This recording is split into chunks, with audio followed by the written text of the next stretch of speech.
contigo, Alexandre. Obrigado, Ana. Obrigado. Eu vou começar agradecendo a Ana e a Cristiane, né, pela orientação, que foi durante todo esse tempo bastante exigente, né, mas ao mesmo tempo muito generosa e certamente marcada pela paciência. Foi uma trajetória muito interessante, de muito aprendizado, né? Eu acho que o processo ele é mais rico propriamente do que o resultado, do que a tese, né? Se a tese pudesse ser refutada, digamos assim, né? O aprendizado desse tempo todo é irrefutável, né? Eu acho que o aprendizado, a desenvolvimento de algumas virtudes enquanto leitor, enquanto pesquisador, elas são o ganho, né? O grande ganho de todo esse processo, né? Queria agradecer imensamente ao professor Alfredo, ao professor Manuel, ao professor Moacir, ao professor Maurício por comporem essa banca, de modo muito especial Maurício e Moacir por terem participado, né, da qualificação e por terem retornado agora, né. De modo geral, o desenvolvimento dessa tese também deve muito àquele nosso encontro lá de maio, né. Eu acho que o primeiro e o quinto capítulos, eles são frutos daquele diálogo, de certa maneira, né? E vocês todos, né, são pesquisadores cuja obra, de modos distintos, fazem parte desse processo, né, desse percurso que me traz até aqui. Bom, eu vou tentar ficar no máximo aí 20, 25 minutos para poder não atrasar a aula do professor Manuel, né? Eu queria dizer inicialmente que essa tese, ou esse trabalho, ele começa propriamente com um problema, né? E um problema filosófico que me levou até o Agostinho, né? Os autores, eles são respostas historicamente situadas, né? E quando a gente tem um problema, esse problema ele atravessa regimes de verdade, ele é capaz de mobilizar todo um conjunto conceitual, ele é capaz de deslocar léxicos, e muitas vezes esses problemas eles resistem às soluções e retornam, né, sob novas formas. Então, o que eu vou apresentar aqui hoje, né, e a gente vai discutir, é, portanto, não propriamente um comentário sobre Agostinho, né, eu não sou especialista em Agostinho, tenho agora Agostinho como um interlocutor para o resto da minha vida, né, então possa ser que algum dia, daqui a algumas décadas, eu me torne um especialista em Agostinho, e também não é uma exegese sobre Lucrécia, né? Mas é uma espécie de exposição de um problema filosófico que atravessa tanto a Lucrécia quanto a Agostinho, quanto também me atravessa, né? Então acho que essa tese ela é sobre um problema filosófico, e o meu interlocutor privilegiado é o Agostinho, né, com quem obviamente eu aprendi muito nesse processo, né? De modo bastante direto, bastante simples, né, a pergunta que norteia a tese é como que a morte voluntária se tornou suicídio, ou, em termos mais rigorosos, né, como que a morte voluntária, que era propriamente um conjunto, movida por um conjunto heterogêneo de práticas, de gestos, narrativas, de morte deliberada, que foi compreendida em tragédias, em narrativas heróicas, em grandes sagas virtuosas, em textos sagrados, como que esse conjunto heterogêneo foi progressivamente recodificado numa categoria moral unívoca, interditiva e culpabilizante. A minha hipótese, que eu organizei ao longo da tese, é que essa transformação ela não é obviamente natural, nem evidente e nem é necessária. Ela é o efeito de uma operação teológica precisa, cujo ponto de inflexão decisivo se encontra, segundo eu penso, na obra de Agostinho. Então é nesse sentido, né, que eu afirmo que Agostinho ele não apenas condena a morte voluntária, mas ele funda a gramática cristã do suicídio. Antes de Agostinho,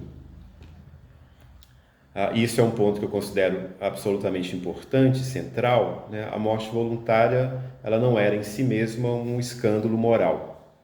Ela era inteligível, né? Havia uma racionalidade possível na morte voluntária, na morte auto-infligida na antiguidade. No mundo greco-romano, ela podia ser compreendida como uma expressão de virtude, como uma expressão de liberdade ou de fidelidade a um valor superior à vida. Isso acho que é muito claro na literatura clássica de Roma. No cristianismo primitivo, e esse é um ponto particularmente interessante, essa inteligibilidade ela não desaparece. Ao contrário, ela se reinscreve, por exemplo, no horizonte do martírio. Então, nos primeiros séculos, ou naquilo que a gente chama geralmente de cristianismo primitivo, uma zona de indistinção estrutural entre sofrer a morte e buscar voluntariamente a morte, entre ser morto e entregar-se à morte. A fronteira entre martírio e morte voluntária ela é porosa, negociável, instável. O que eu quero dizer é que a gente encontra na literatura do cristianismo primitivo muitas vezes a presença da morte voluntária, tal como ela estava presente em Roma, né, num cristianismo que se desenvolve em solo romano. O que me interessa filosoficamente não é propriamente julgar essas práticas, né, não é propriamente tecer e construir uma compreensão de juízo sobre essas práticas, que são plurais na antiguidade, mas é compreender em que regime de sentido elas se tornam possíveis. Quer dizer, essas mortes que a gente encontra na literatura antiga, pré-Agostinho, elas permitem expressar as suas vozes, elas falam, a gente consegue ouvir, né, nessa literatura a voz daqueles que escolhem morrer, né? Sobretudo, e eu acho que muito claramente, na elite romana. Então, esses que a gente chamaria hoje de suicidas, eles podiam falar sobre as suas mortes, eles podiam mostrar publicamente as suas mortes, né? Os escritores, obviamente, são os porta-vozes daqueles que se matavam. Bom, então a gente tem uma série de gestos carregados de sentidos, inscritos em uma gramática simbólica que lhe conferia inteligibilidade, pelo menos ética, política e religiosa. Acho que claramente nesses três domínios a gente tem um sentido muito claro da morte voluntária, né? Do ponto de vista da ética, do ponto de vista da política, do ponto de vista, para usar essa expressão nossa, né, religioso. Bom, eu chamo esse regime, né, de modo obviamente escolhido, né, meditado, de uma gramática trágica da morte voluntária. Aqui trágico significa tão somente performativo. Então há uma gramática performativa que mostra, que evidencia, que torna visto a olho nu, à luz do dia, a morte voluntária. Uma gramática na qual morrer podia funcionar como uma espécie de confissão, no sentido romano. É um ato público de veredicção, uma exposição da verdade de si no corpo, no sangue, como a gente vê no punhal de Jocasta, no drama do Sêneca, né, como uma espécie de grande performance pública. A Jocasta do Sêneca, né, ao contrário da do Sófocles, ela se mata em praça pública, ela se mata aos olhos de todos, não no quarto fechado, como no Sófocles, mas com um punhal, né? Ela fere o próprio corpo com um punhal publicamente, né? Então eu queria entender, né, um pouco como que essa compreensão tão plural da morte voluntária na antiguidade, ela praticamente desaparece na Idade Média. E é nesse ponto, então, que a figura de Lucrécia, ela me interessa e ela se torna decisiva para o meu problema. Então, não é que a Lucrécia seja um caso entre outros, né? Ela condensa de maneira exemplar esse regime antigo de inteligibilidade da morte voluntária. A Lucrécia, nas fontes antigas que eu examinei, é interessante esse ponto, né? Não há nada de um colapso psicológico, nem uma fuga covarde, nem uma falha moral, né? ela é uma resposta trágica, performativa, portanto, a uma violência, a uma afirmação pública de pudicícia e a uma restauração simbólica da honra. Então, a Lucrécia ela é um grande símbolo da moral romana, ela é um grande símbolo de Roma. Então, esse gesto de Lucrécia se matar, né, na literatura antiga, esse gesto ele pode ser lido claramente, ele é narrável, ele é exemplar, ele é imitável, ele é um grande paradigma. Então, a Lucrécia, ela funda, digamos assim, uma memória, ela produz um sentido e ela organiza valores. O problema surge, propriamente, né, quando a morte de Lucrécia e tudo que ela simboliza entra no tribunal teológico de Agostinho, ou entra no tribunal da Cidade de Deus. É aqui que ocorre aquilo que eu chamei na tese de uma anatropia da morte de si, uma inversão profunda da gramática moral que torna possível julgar esse mesmo gesto não mais como uma virtude, mas agora como propriamente uma transgressão. Então, Agostinho ele vai operar essa inversão, né? A anatropia é apenas uma palavra, talvez até boba, não sei, né? Que quer dizer tão somente essa inversão. E essa inversão que Agostinho faz, ela se dá a partir de 3 eixos conceituais fundamentais, né? Uma teologia da vontade, uma hierarquia do amor e uma redefinição radical da obediência. Então, a morte voluntária ela deixa de ser avaliada a partir de seus efeitos públicos, uma honra, o exemplo, o paradigma, a fidelidade, todas aquelas virtudes romanas e as virtudes estoicas, também gregas, e passa a ser julgada exclusivamente a partir da ordenação interior da vontade diante de Deus. O critério, então, ele não é mais o gesto que significa no mundo, mas o que ele revela da relação da criatura com o Criador. Então, é nesse contexto que Agostinho produz um deslocamento decisivo, né? Ele aproxima, esse talvez seja o grande ponto que eu destaco na tese, né? Ele aproxima a morte voluntária da categoria de homicídio. Ainda que o termo suicídio seja tardio, né, a estrutura conceitual já está inteiramente montada aqui em Agostinho, para formular, digamos assim, a ideia de suicídio. Então, matar-se passa a ser compreendido como uma violação direta, né, do mandamento non nocides, ou non nocides, né, não matarás, não porque propriamente a vida seja um valor biologicamente sagrado, para usar uma expressão do nosso tempo, né, se biologicamente, mas porque a vida pertence a Deus. Então, a criatura ela não é a senhora nem da sua vida, nem da sua morte. Agostinho coloca nessa Europa latina cristã o velho argumento da pertença que a gente encontra, por exemplo, no Fédon do Platão, né, lá em 62e ou 63c, que tem origem órfica e que provavelmente chega para Agostinho através de Plotino, né?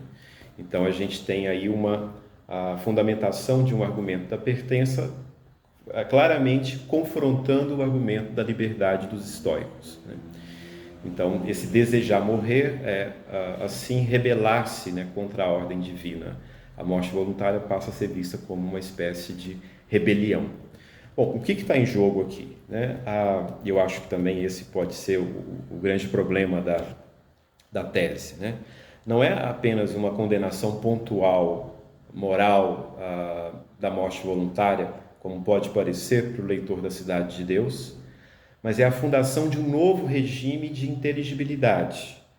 A partir de Agostinho, a morte voluntária ela deixa de ser um gesto interpretável dentro de múltiplas gramáticas e passa a ser subsumida a uma única leitura possível: culpa, desordem da vontade, pecado.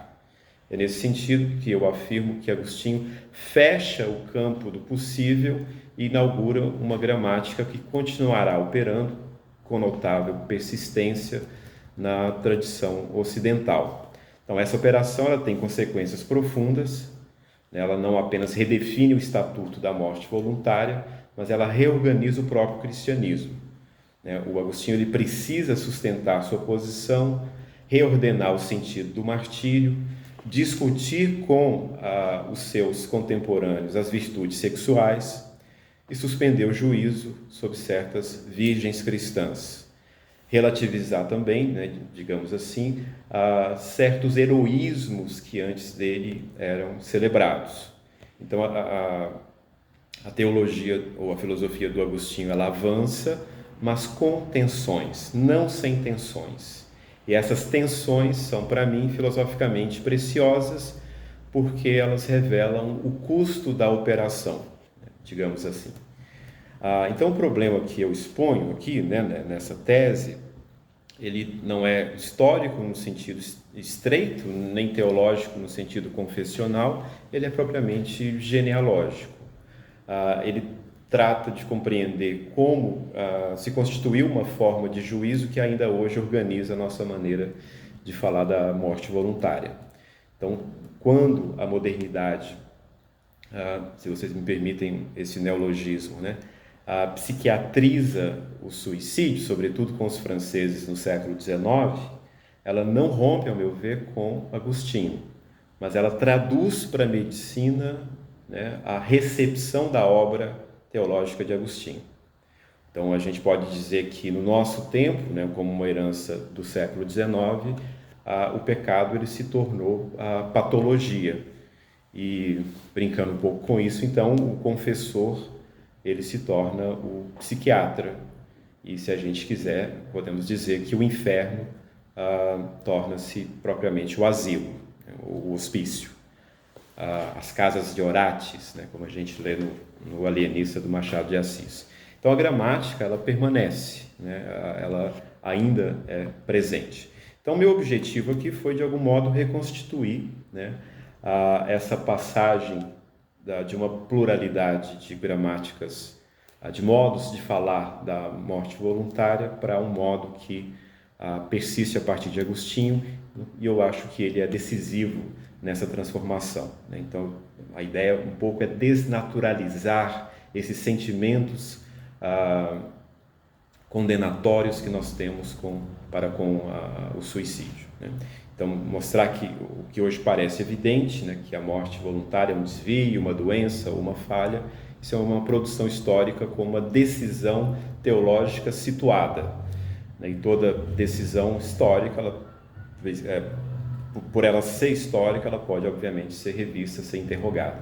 Então, em última instância, o problema que atravessa essa tese é esse, né? Que tipo de humanidade se constrói quando se retira da morte qualquer possibilidade de sentido que não seja a culpa.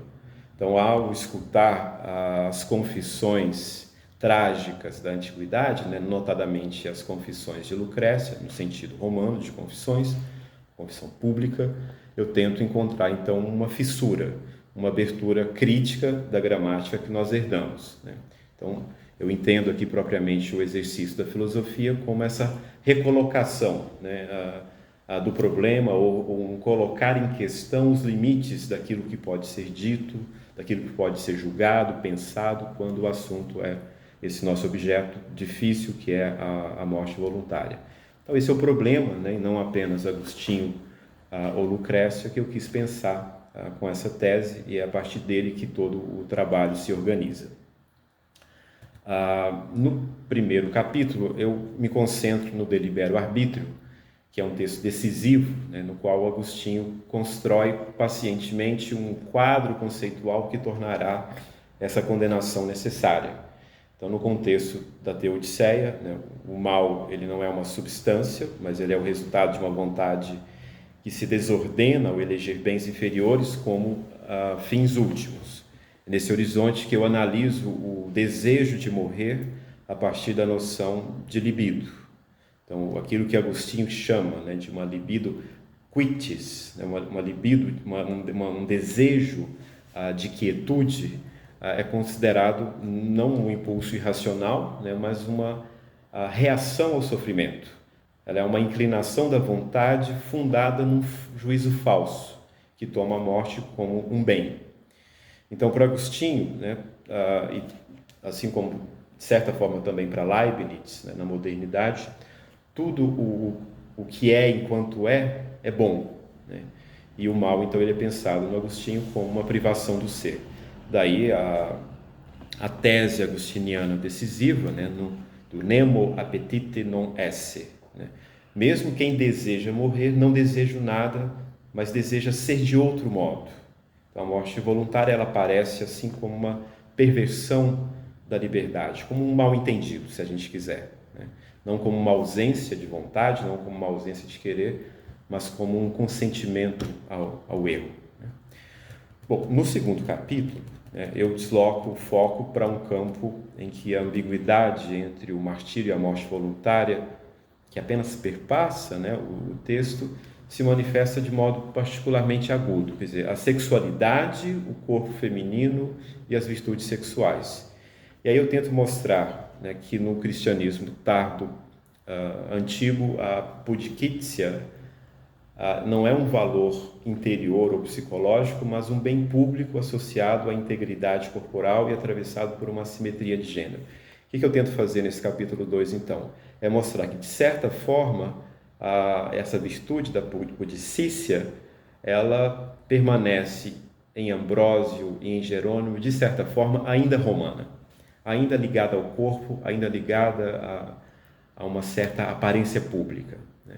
Daí a violência, digamos assim, que a gente encontra no texto do Jerônimo, mesmo também do Ambrósio, de que é preferível que a mulher morra, perca a vida voluntariamente, por exemplo, a perder a virtude da pudicícia. Então eu mobilizo alguns textos do Agostinho, né, como dos bens do casamento, por exemplo, também algumas cartas, para mostrar que o Agostinho pensa radicalmente diferente, né? A virtude da virgindade ou da pudicícia não é sequer perdida na violência sexual. A mulher permanece virgem, caso ela seja violada, porque a virgindade não é uma virtude do corpo, não é a perda do ímen, é o consentimento da vontade, está ligado ao consentimento da vontade. Então, Agostinho é radicalmente moderno, radicalmente contrário à posição dos seus contemporâneos em relação a essas virtudes sexuais. Eu mobilizo esses textos do Jerônimo e do Ambrósio, né, construo uma leitura deles para mostrar a posição de Agostinho, né? Inclusive, cito uma passagem que eu considero muito importante do Jerônimo, tecendo um elogio a Lucrécia, colocando Lucrécia no mesmo patamar de Brutus, né, quando a gente pensa na fundação da República Romana. O terceiro capítulo, né, ele é estrutural para a tese, né, e é nele que eu pergunto o que Agostinho está julgando quando ele julga Lucrécia.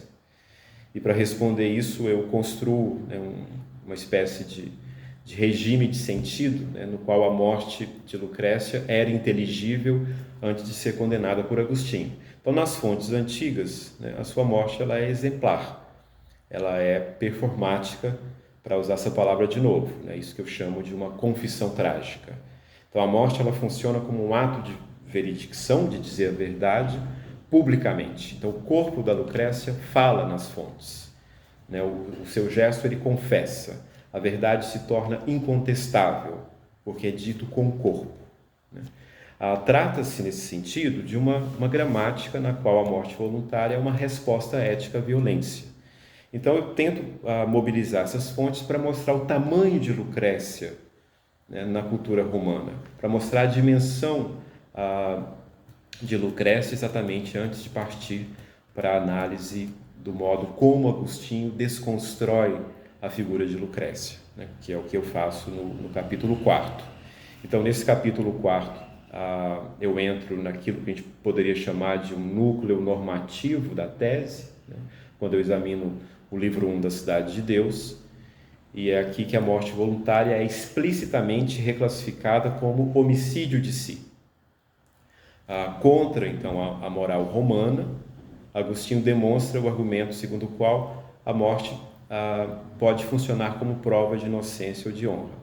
O argumento do Agostinho contra Lucrécia, ele é implacável, porque ele vai construir uma espécie de armadilha retórica ou argumentativa, no qual, se nós considerarmos a Lucrécia inocente, ela não havia então tido motivo para morrer.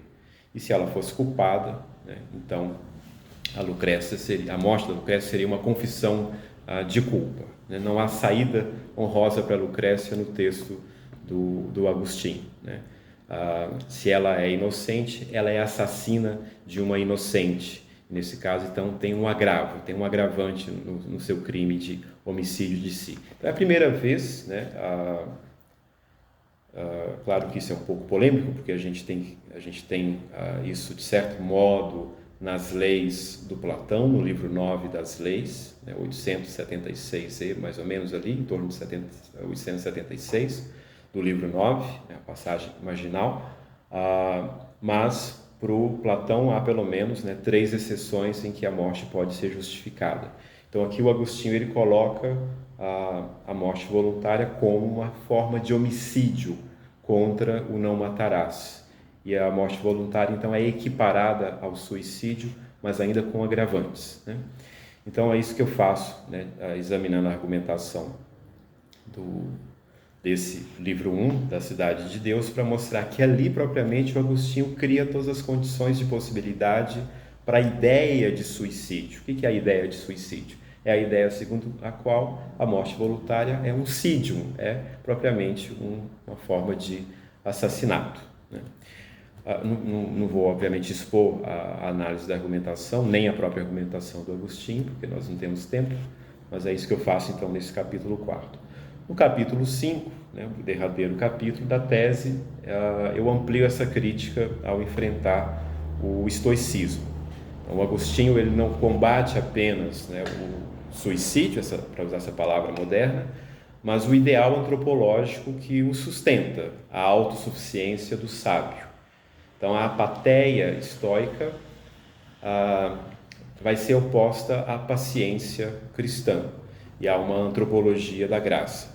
Então, a vida ela não é um bem condicional, nem algo que se possa dispor soberanamente. Ela é um dom recebido. Essa é a posição do Agostinho. Então, a vontade ela não é autárquica, mas a vontade ela é ferida.